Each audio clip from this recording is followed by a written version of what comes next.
नमस्कार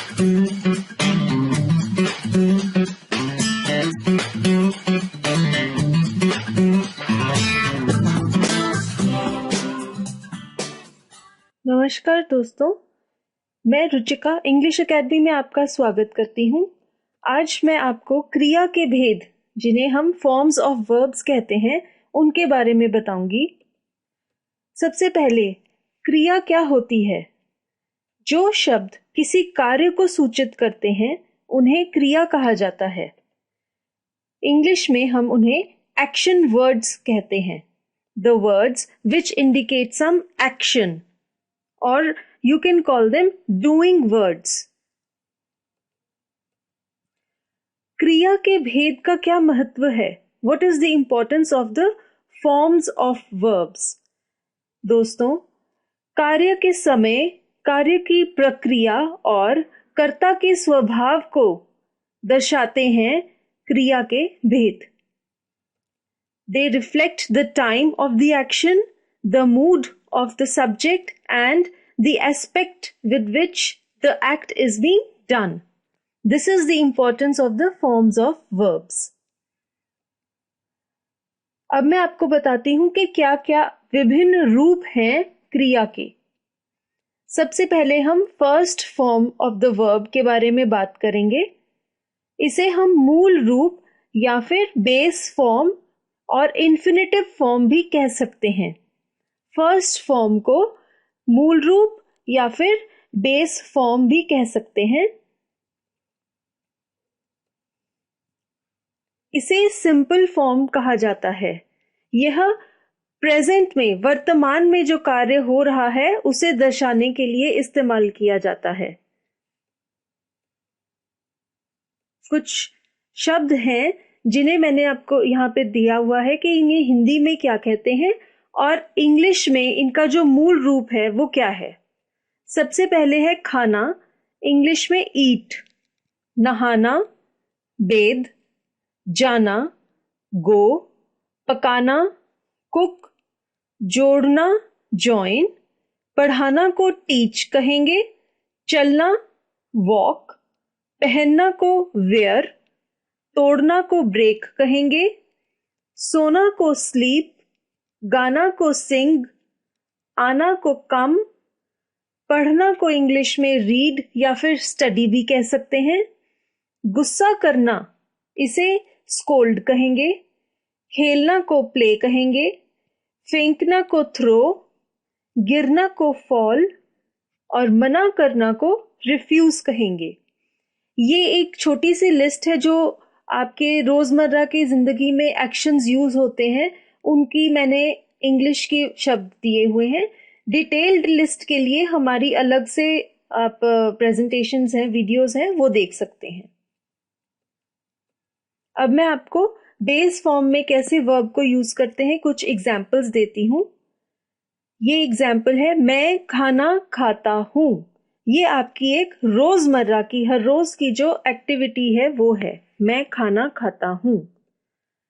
इंग्लिश में मैं के स्थान पर आए, खाना, फूड, खाता हूँ के स्थान पर ईट आएगा। जैसे आपने हमारी वीडियो जो 5वें नंबर की है बिगनर्स के लिए, उसमें देखा है सब्जेक्ट वर्ब का एग्रीमेंट और कैसे एक वाक्य बनाया जाता है इंग्लिश में। तो इंग्लिश में सबसे पहले सब्जेक्ट आता है, उसके बाद वर्ब और फिर ऑब्जेक्ट। तो उसी तरह से ये वाक्य बन गया, आई ईट फूड। खाता हूं के स्थान पर खाना को ईट कहते हैं, तो ईट आ जाएगा। एक और एग्जाम्पल है, मैं खाता हूं। अब यहां पर खाना नहीं है, ऑब्जेक्ट नहीं है, सिर्फ सब्जेक्ट है और वर्ब है। मैं यानी कि कर्ता और जो वो कार्य कर रहा है, खाता हूं। इंग्लिश में आई ईट, खाता हूं के स्थान पर ईट और मैं के स्थान पर आई, वाक्य बन गया आई ईट। वे पकाते हैं। अब यहां देखिए, एक से ज्यादा व्यक्ति की बात है, वे, उसके स्थान पर आ गया दे। और पकाना, जैसे मैंने आपको लिस्ट में बताया है, पकाना को इंग्लिश में कुक कहते हैं, तो वाक्य बन गया दे कुक। एक और एग्जाम्पल, वे खाना पकाते हैं। अब यहाँ पर कर्म भी है, खाना। पकाते हैं को पकाना को कुक कहते हैं, तो वाक्य बन गया दे कुक, और खाना को कहते हैं फूड, दे कुक फूड। हम फुटबॉल खेलते हैं। अब यहाँ पर हम है, हम के स्थान पर वी यूज करेंगे। उसके बाद खेलते हैं को इंग्लिश में कहेंगे, खेलना को कहते हैं प्ले, बेस फॉर्म आएगा वी प्ले, और फुटबॉल को ऐसे ही लिख देंगे फुटबॉल, वी प्ले फुटबॉल। एक और एग्जाम्पल, हम खेलते हैं। अब यहां पर फिर से कर्म नहीं है, फुटबॉल शब्द नहीं है। इसको देखते हैं इंग्लिश में कैसे कहेंगे, हम के स्थान पर वी, और फिर खेलते हैं, खेलना को प्ले कहते हैं, तो बन गया वी प्ले।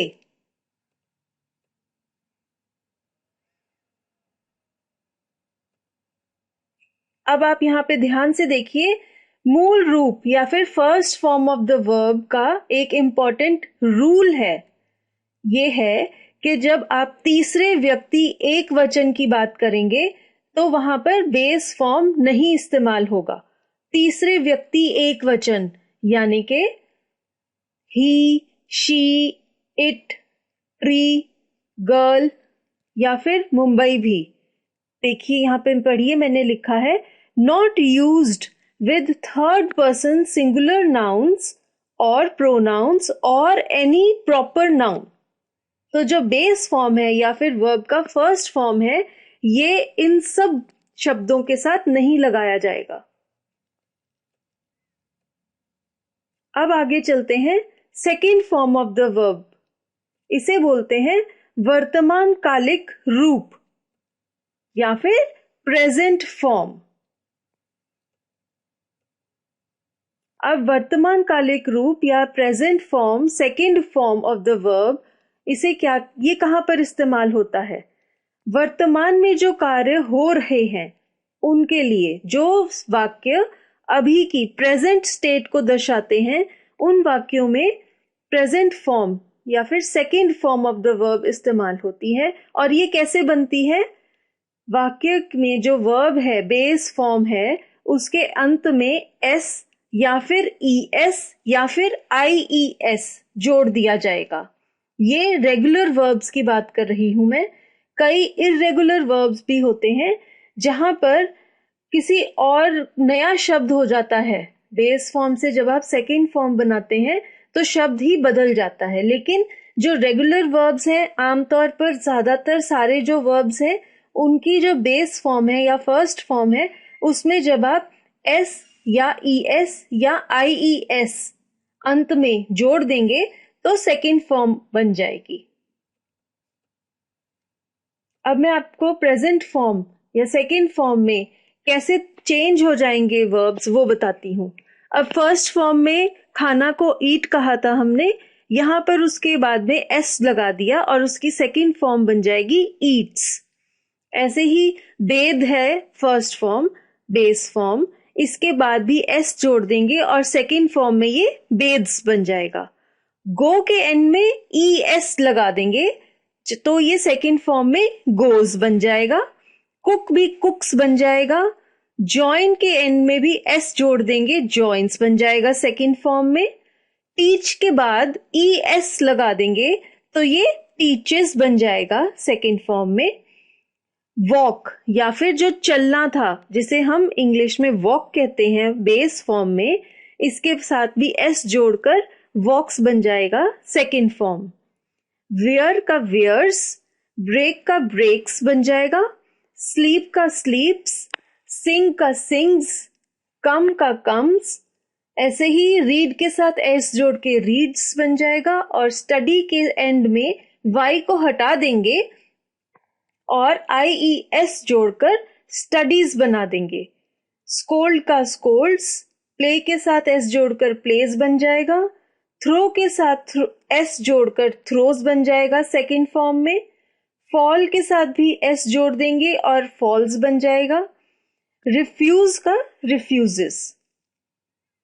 तो मैं आपको कुछ एग्जाम्पल्स बताती हूं इसके। वह खाता है। अब यहाँ पर थर्ड पर्सन सिंगुलर, तीसरे व्यक्ति एक वचन की बात कर रहे हैं। वह खाता है। इंग्लिश में वह के स्थान पर ही आ जाएगा और खाता है, खाना, जिसका बेस फॉर्म है ईट, इसका सेकेंड फॉर्म एस जोड़ के ईट्स बन जाएगा। तो सेंटेंस बन जाएगा ही ईट्स। एक और एग्जाम्पल, वो खाना खाता है। यहां पर अब ऑब्जेक्ट भी है खाना। इसका इंग्लिश में वाक्य बन जाएगा ही ईट्स, जैसे पहले भी बताया था, खाना के स्थान पर फूड आ जाएगा, ही ईट्स फूड। एक और एग्जाम्पल देखते हैं, लड़का खेलता है। इंग्लिश में बॉय प्लेज। अब देख सकते हैं आप, बॉय क्या है, एक कॉमन नाउन है सिंगुलर। जो मैंने आपको अभी नियम बताया था कि third person common noun, third person proper noun singular, जब एक है तो आप उसमें जो वर्ब यूज करेंगे उसकी सेकेंड फॉर्म आएगी, प्लेज। एक और एग्जाम्पल देखते हैं, वह फुटबॉल खेलता है। वह के स्थान पर ही खेलता है। अब यहां पर खेलना को कहते हैं प्ले, उसकी सेकेंड फॉर्म है प्लेज, ही प्लेज फुटबॉल। चलिए एक और एग्जाम्पल देखते हैं, राधा पकाती है। अब पकाना को इंग्लिश में कुक कहते हैं और यहां पर उसके साथ में एस लग जाएगा सेकेंड फॉर्म में, राधा कुक्स। एक और एग्जाम्पल, मां खाना पकाती है। अब फिर से मां क्या है, एक तीसरा व्यक्ति है और एक है, तो इस पे यही नियम लगेगा, मदर पकाती है। पकाना को कहते हैं कुक और उसकी सेकेंड फॉर्म में एस जोड़ देते हैं, कुक्स बन जाता है, मदर कुक्स फूड।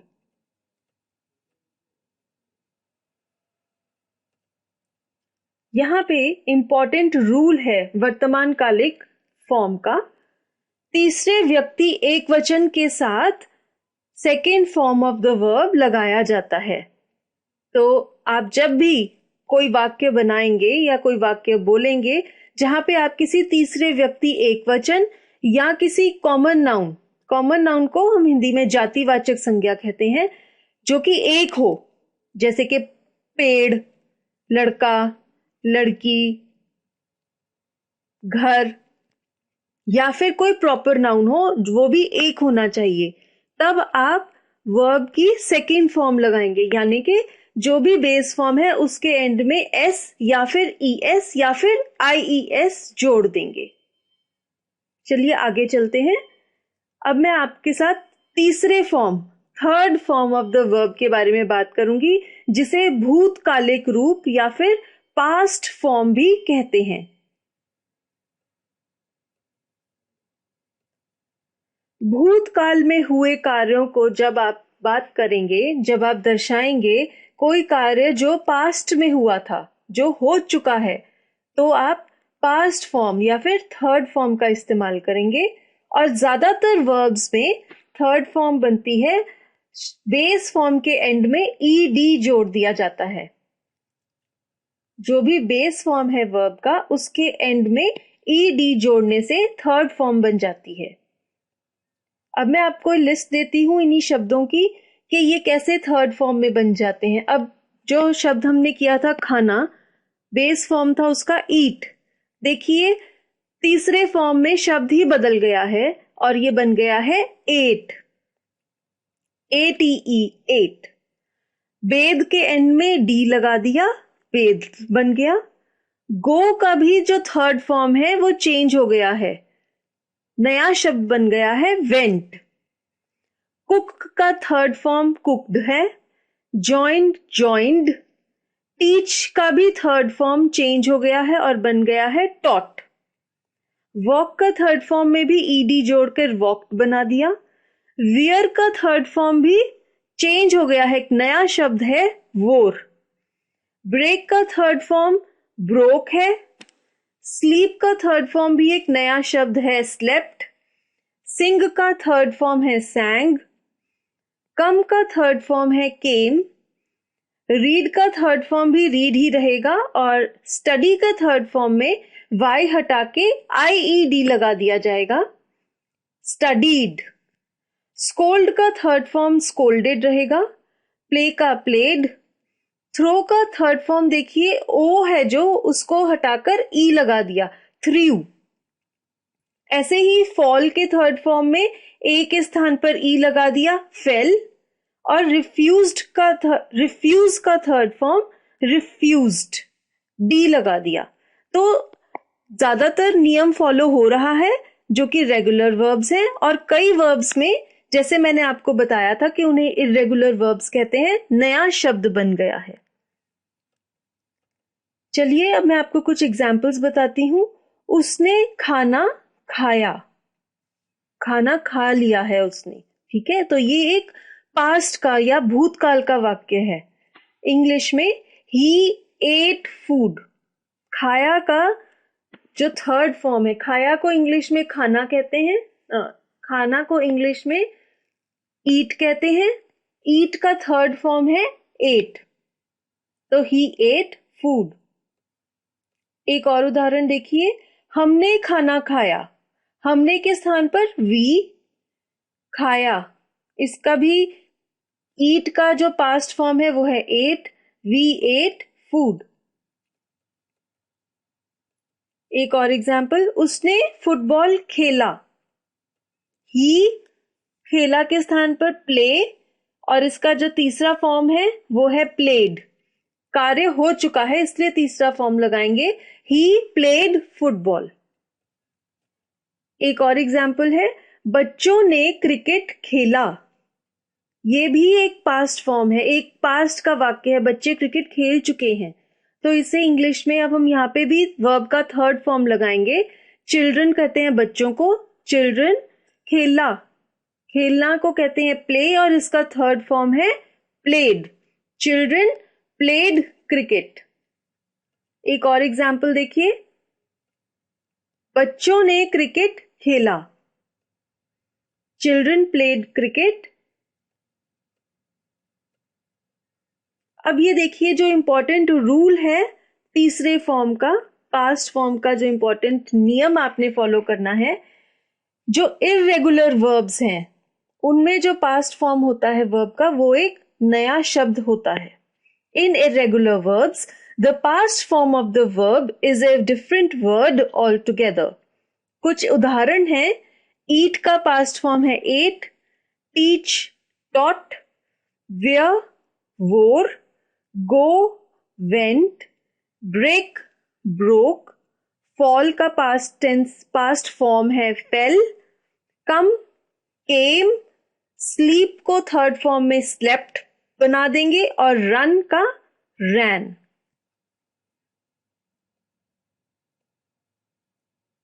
अब चलते हैं हम अगले फॉर्म पर, fourth form of the verb, जिसे कहते हैं वर्तमान कालिक कृदंत। इसे प्रेजेंट पार्टिसिपल या फिर ING form of the verb भी कह सकते हैं। प्रेजेंट पार्टिसिपल या फिर ING फॉर्म।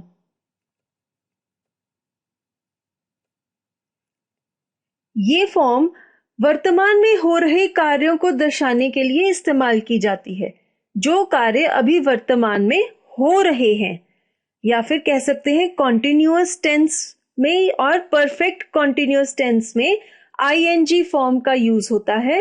ये फॉर्म कैसे बनती है, जो बेस फॉर्म है वर्ब का उसके एंड में ING जोड़ देंगे।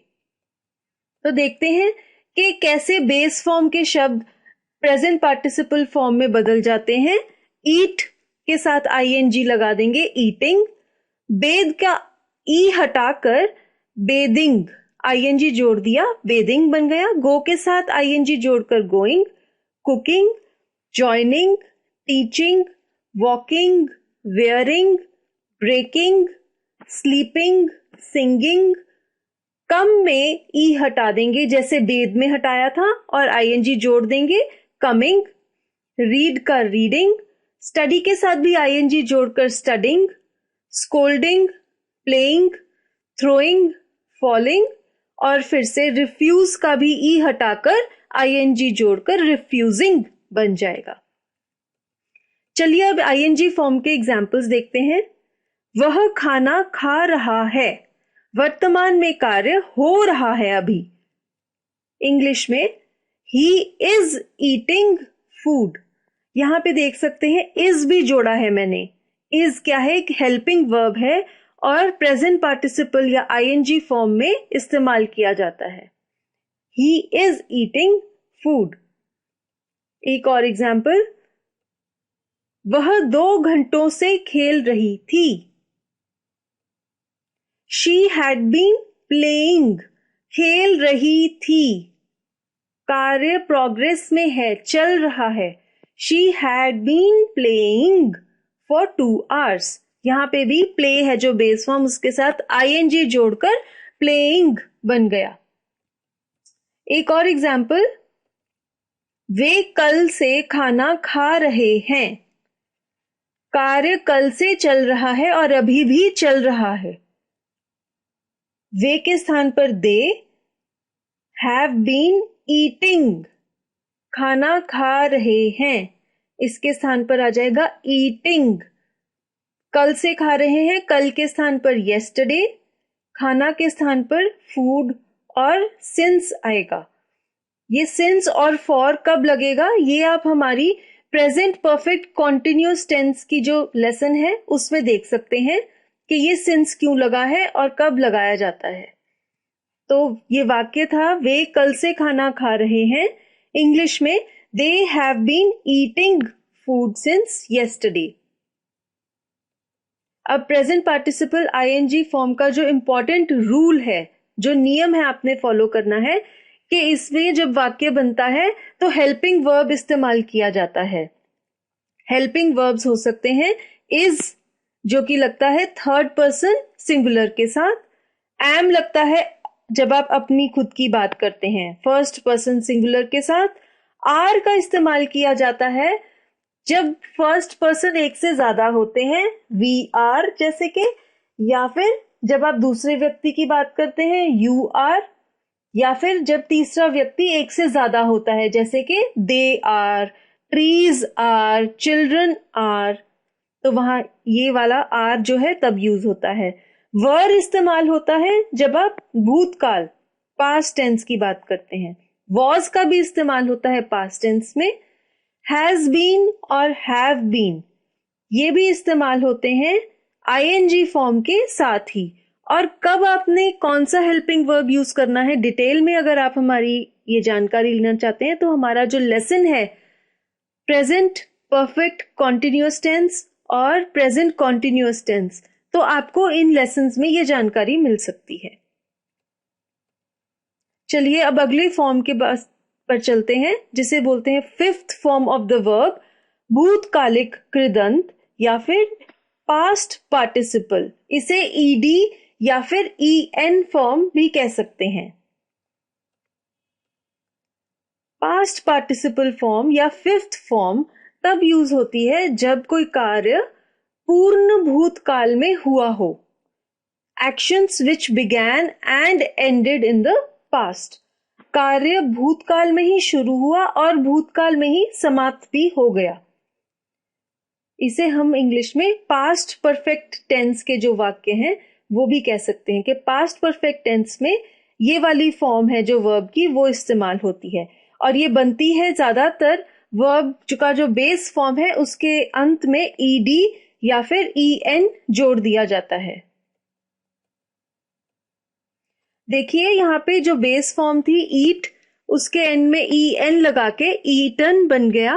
बेद के एंड में डी लग के बेद्ड।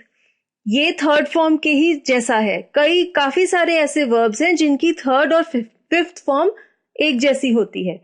गो के एंड में एन ई लग गया, गॉन। कुक, कुक्ड, ये भी थर्ड और फिफ्थ फॉर्म सेम है। ज्वाइन की भी थर्ड और फिफ्थ फॉर्म ज्वाइंड ही है। टीच की भी थर्ड और फिफ्थ फॉर्म टॉट है। वॉक की भी वॉक्ड। वेयर की वोर्न। वेयर की थर्ड फॉर्म थी वोर और इसकी फिफ्थ फॉर्म है वोर्न। ब्रेक की है ब्रोकन। स्लीप की थर्ड और फिफ्थ फॉर्म स्लेप्ट ही है। सिंग की संग है। सिंग की थर्ड फॉर्म थी सैंग और फिफ्थ फॉर्म है संग। कम की केम ही रहेगी। रीड की रेड और स्टडी की स्टडीड, ये दोनों थर्ड फॉर्म जैसी हैं। स्कोल्ड की फिफ्थ फॉर्म स्कोल्डेड है। प्ले की प्लेड है। थ्रो की थर्ड फॉर्म थी थ्रू और फिफ्थ फॉर्म है थ्रोन। फॉल की फिफ्थ फॉर्म फॉलन और रिफ्यूज की फिफ्थ फॉर्म थर्ड फॉर्म के जैसी ही है, रिफ्यूज्ड। एग्जाम्पल्स हैं इस पास्ट पार्टिसिपल फॉर्म के। उसने खाना खा लिया था। He had eaten food। अब यहाँ पे eaten आया है क्योंकि ये कार्य पास्ट में हो चुका है और ये वाक्य है जो इसमें he had ate food नहीं होगा। उसने खाना खा लिया था। He had eaten food। तो यहाँ पर फिफ्थ फॉर्म लगाई जाएगी। एक और एग्जाम्पल है, माँ ने खाना पका लिया था। Mother had cooked food. तो यहाँ पे अब देख, आपको पता है कुक की थर्ड फॉर्म और फिफ्थ फॉर्म कुक्ड ही है, तो यहाँ पर वो ही रहेगी, चाहे थर्ड फॉर्म सोचिए या फिफ्थ फॉर्म सोचिए, वाक्य बन जाएगा मदर हैड कुक्ड फूड। एक और एग्जाम्पल, मैंने पुस्तक पढ़ ली थी। I had read the book. Read का फिफ्थ और थर्ड फॉर्म दोनों रेड हैं, तो ये सेंटेंस में मैंने पुस्तक पढ़ ली थी, ये एक भूतकाल का वाक्य है, तो इंग्लिश में बन जाएगा I had read the book. मैं सोया नहीं था। इंग्लिश में I had not slept. Sleep की फिफ्थ फॉर्म आएगी, वो होती है स्लेप्ट। अब ये देखिए पास्ट पार्टिसिपल फॉर्म का जो इंपॉर्टेंट नियम है, यहां पर भी हेल्पिंग वर्ब इस्तेमाल होता है वर्ब के साथ और इसमें ज्यादातर हैड आता है। थैंक यू हमारा ये वीडियो देखने के लिए, और ऐसे और भी लेसन्स के लिए इंग्लिश एकेडमी को जरूर सब्सक्राइब कीजिए। धन्यवाद।